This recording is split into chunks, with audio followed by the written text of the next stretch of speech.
ఇప్పుడు మనము మునగాకు పప్పు కూర చూద్దామండి. ఇది ఆరోగ్యానికి చాలా మంచిది.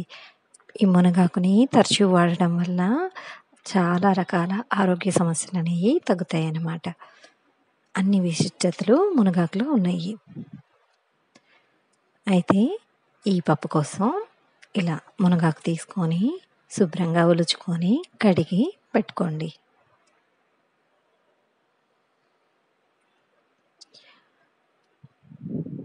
తర్వాత ఉల్లిపాయలు, టమోటా, పచ్చిమిర్చి, చింతపండు అన్నీ ఇలా రెడీగా పెట్టుకోండి. ఇవన్నీ చక్కగా తరుక్కొని పక్కన పెట్టుకోండి.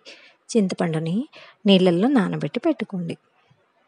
ఇప్పుడు కందిపప్పు ఒక గిద్ద తీసుకొని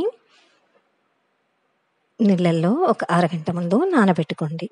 ఇది ఎందుకు ఇలా నానబెట్టుకోవాలి అంటే, ఈ మధ్య కందిపప్పులు కలర్స్ కలుపుతున్నారండి పచ్చగా కనపడటం కోసం. ఇలా కనుక నానబెట్టుకున్నాము అంటే మనం నానబెట్టుకొని కడిగేసినప్పుడు చాలా వరకు ఆ రంగు వెళ్ళిపోతుంది. మనము అవి తినటం వల్ల ఆరోగ్య సమస్యలు వస్తాయన్నమాట. అందుకని ఒక అరగంట ముందు నానబెట్టుకోండి.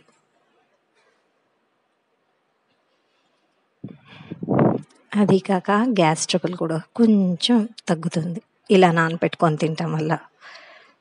ఇప్పుడు కొంచెమంత నూనె వేసుకొని ఆవాలు, జీలకర్ర, వెల్లుల్లి, ఎండుమిరపకాయలు వేసి కొంచెం వేగాక ఇందాక మనం కట్ చేసి పెట్టుకున్న టమాటా, ఉల్లి, పచ్చిమిర్చి వేసుకోవాలి.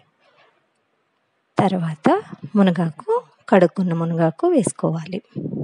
ఎందుకంటే మునగాకు టేస్ట్ బాగా ఉంటుంది. అది సన్న ఆకు కదండి, కొంచెం కడిగి వేసుకుంటే బాగుంటుంది. ఇప్పుడు ఒకేసారి పప్పుకు సరిపడంత పసుపు, ఉప్పు, కారం వేసేస్తున్నాను అన్నమాట. దీంట్లో నానబెట్టుకున్న చింతపండును కూడా వేసేసి నీళ్ళతో సహా చక్కగా ఉడికించుకోండి. మేము పప్పులోకైనా సాంబార్లోకైనా ముందే ఇలా తాలింపు పెట్టుకుంటాము. కొంతమంది తర్వాత తాలింపు పెడతారు. ఏది ఎలా పెట్టినా కానీ రుచిగా ఉండాలి మెయిన్, అంతే కదండి. మా ఇంట్లో ఇలా అలవాటు అన్నమాట. తర్వాత ఈ కొంచెం ఉడికిన తర్వాత కందిపప్పును కలుపుకోండి. ఈ కందిపప్పు బాగా ఉడికాక ఉంటే కొత్తిమీర వేసుకోండి, లేకపోతే అలా దించేసుకోండి. సూపర్ అంటే సూపర్గా ఉంటుంది ఈ మునగాకు పప్పు. ఇలా వేడివేడి అన్నంలో కొంచెం పప్పు, నెయ్యి, ఉప్పుడు మిరపకాయలు పక్కన పెట్టుకొని ఇలా తిన్నాము అంటే సూపర్గా ఉంటుంది. మన వెజిటేరియన్స్కి పప్పులో ప్రోటీన్స్ అన్నీ చక్కగా దొరుకుతాయి. సబ్స్క్రైబ్ చేసుకోండి, లైక్ చేసి షేర్ చేయండి.